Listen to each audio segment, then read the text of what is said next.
Well, one of the things that I really remember that stands out in my journey was a story that I heard from my sister.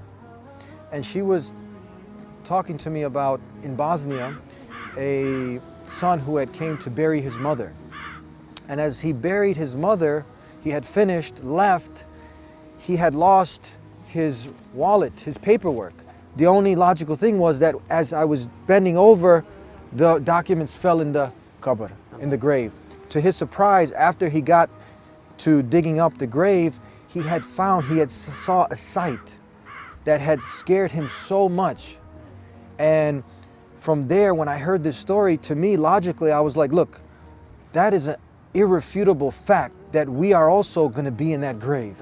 It is a very scary moment. And that triggered something inside of me. That story really motivated, got me scared. And then I went back to my uncle and I was telling him, you know what? My sister had told me this story and you're always reminding me about this. And then what he thought it was interesting. He went back to his shelf and he picked up this book.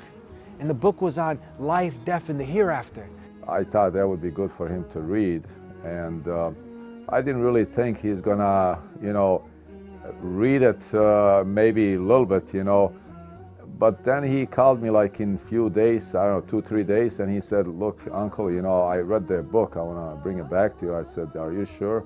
So he came back and he told me this really scared me, So that's when I thought it was like a turning point in his life. At one point I was in a elevator and we had got stuck for a bit of time, and you feel claustrophobic. And that also had triggered me to think, wow, imagine if we're getting scared, being stuck in an elevator, being constricted. Many people are claustrophobic. What about that moment in the grave when we all visit? And then from there, I just really wanted to know, what happens after death? أنا عن نفسي اشترك معنا في هذه القناة بإذن الله، راح توصل لك حلقاتنا أول بأول، وساهم معنا في نشر هذه القناة.